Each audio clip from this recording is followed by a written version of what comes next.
Bonjour, dans cette vidéo, nous allons voir comment utiliser l'application SunSyn. Avant toute chose, rendez-vous dans les paramètres de votre téléphone pour activer le Bluetooth et la localisation. Sinon, la connexion entre le téléphone et votre appareil Nutriscope ne pourra pas se faire. Assurez-vous ensuite de nous avoir demandé des identifiants. Pour cela, rendez-vous sur notre site internet sur sensyn.io/support. Une fois ces deux premières étapes réalisées, rendez-vous sur votre application que vous aurez téléchargée au préalable sur l'App Store ou sur le Play Store. À votre première connexion, ça va vous demander d'autoriser le partage de connexion. Donc vous cliquez sur Autoriser, ainsi que sur le partage de la position. Donc cliquez sur Lorsque vous utilisez l'application. Donc là aussi, on vous demande d'accepter les conditions générales. Vous le faites. Sur cet écran, saisissez votre adresse mail ainsi que votre mot de passe que nous vous avons communiqué. Une fois que c'est fait, cliquez sur Login. Vous êtes maintenant connecté et vous arrivez sur la page d'accueil. Donc il y a différents menus, donc le menu accueil, le premier, le menu stats qui vous permettra de retrouver vos historiques de mesure, le menu scanner pour réaliser les mesures, le menu support pour nous contacter en cas de besoin et le menu profil pour retrouver toutes vos informations. Donc c'est ici par exemple que vous retrouverez votre nom, votre organisation. Si vous participez à un projet de calibration, ce menu vous intéressera, mais si ça n'est pas le cas, vous le laissez inactivé.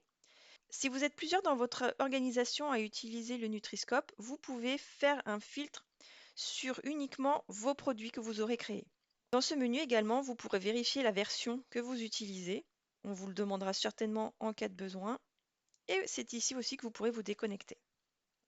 Donc, pour lancer des mesures, la première chose à faire, ça va être de créer ce qu'on appelle un produit. Donc, un produit, c'est l'association d'une parcelle avec une culture. Donc, pour cela, vous cliquez sur le plus. Vous choisissez la culture pour laquelle vous voulez créer le produit. Donc, par exemple, on va faire du colza. Donc, on vous précise que la partie des minéraux et du redox est bien active pour le colza. Vous saisissez un titre, donc mettez quelque chose de parlant pour vous aider à retrouver la parcelle d'une fois sur l'autre. Donc, par exemple, c'est chez le producteur, on va l'appeler X. Une description, là aussi, c'est pour vous aider à retrouver la parcelle. Donc, ça peut être la variété du colza, ça peut être l'emplacement, on va dire en bas à gauche, par exemple. Vous passez ensuite à l'étape suivante et on vous demande si vous voulez créer un carnet de terrain. Le carnet de terrain, ça va être votre bloc-notes en fait. Tout ce que vous auriez pu noter sur votre carnet, vous pouvez le mettre directement dans l'application. Ça vous permettra a posteriori de retrouver toutes les informations qui pourront être utiles à l'interprétation des résultats. Donc on va faire l'exemple, on va dire oui. Est-ce qu'on veut utiliser un carnet de terrain existant ou créer un nouveau carnet? Donc là pour la démonstration, on va faire un nouveau carnet. On va lui donner un nom. Donc il faut que ce soit assez parlant. Donc on valide. Donc là je ne veux pas utiliser un carnet existant. Je fais non. Donc je vais le créer de zéro. Donc pour cela, je vais ajouter un premier champ, donc une première information. Donc je vais marquer ici, est-ce qu'il y a eu des traitements? Ce sera par exemple une liste d'informations. Donc là, je pourrais faire une ligne pour les fongicides, une ligne pour les herbicides ou les insecticides. J'ajoute. Je vais pouvoir aussi préciser, est-ce qu'il y a eu un événement particulier, un orage ou non. Donc là, je peux mettre juste un champ texte, ce sera qu'une ligne. Et par exemple, s'il y a eu une irrigation, et là, je peux mettre un champ juste oui, non, une question fermée, oui, non. Voilà, on va dire que ça suffit pour ce premier carnet. On clique sur Suivant. Donc là, j'ai le récapitulatif de ce que je viens de créer pour mon produit. Donc c'est bien un colza pour le producteur X. Donc le nom de la parcelle sera producteur X. Là, j'ai bien la description que j'ai précisée. Ça ne se fait pas sous serre. Et je lui ai associé le carnet de terrain ITK. J'ai ensuite l'aperçu de mes trois questions. Traitement, météo, irrigation. Si tout est bon, je clique sur Ajouter. Et mon produit se retrouve en haut de la liste. Donc on a bien le colza, producteur X. Donc si je l'ouvre, je clique dessus Quand j'ouvre le produit pour la première fois, il n'y a bien évidemment pas de mesure enregistrée, donc ça me met ce message. Pour lancer une première mesure, donc je vais me rendre sur le menu scanner. Je vais allumer mon Nutri-Scope, donc en appuyant 2 secondes sur le bouton qui se situe à l'arrière de l'appareil. Tout de suite, il est repéré par l'application, donc je le sélectionne. Je m'assure que prendre des mesures est mis par défaut, qu'il y en a bien 15 entre parenthèses. Si ça n'était pas le cas, si c'était 5 par exemple, vous pouvez utiliser la petite roue crantée en haut à droite pour modifier le nombre. Donc on sélectionne que ce soit 15 et on met à jour. Pour faire des mesures uniques, il faudrait cliquer sur ce bouton-là. Donc, comme on vous recommande de faire des mesures par 15 scans, on vous demande si vous êtes vraiment sûr de vouloir faire une seule mesure. Donc, vous pouvez mettre oui. Et donc à ce moment-là, c'est le bouton prendre une mesure qui est activé. Mais bon, nous, on veut faire des mesures de groupe. Donc on reclique sur prendre des mesures de groupe.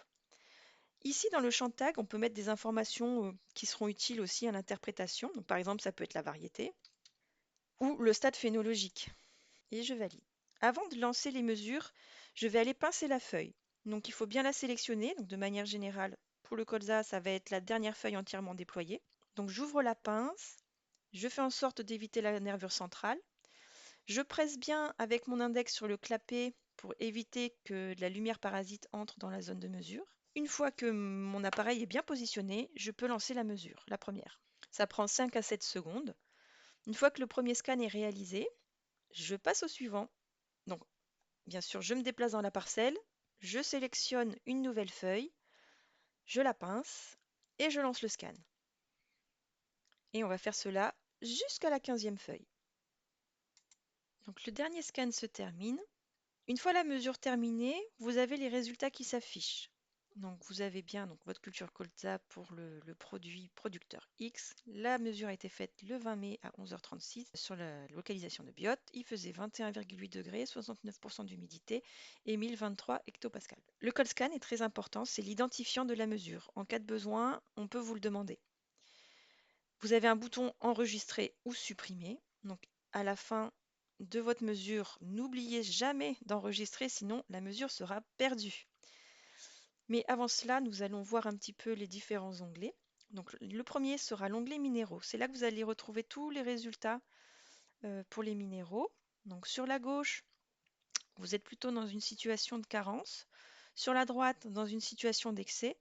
Et au milieu, vous êtes dans une situation plutôt optimale pour la plante, pour le minéral en question. Vous avez un onglet pour la partie redox. Donc on vous affiche l'indice de stress qui est le couple potentiel redox plus pH. On vous donne les valeurs du pH, du redox, du Brix, de la conductivité et de la chlorophylle. Et le dernier onglet est le carnet de terrain. Donc nous allons pouvoir le remplir. Donc par exemple, pour la météo, s'il y a eu une pluie la veille, on peut le préciser. Il n'y aura pas eu d'irrigation dans ce cas-là. Ensuite, s'il y a eu des traitements, vous pouvez le préciser. Donc, est-ce qu'il y a eu un herbicide? Mettre le nom, la dose. En ajouter un autre, un fongicide, et la dose aussi.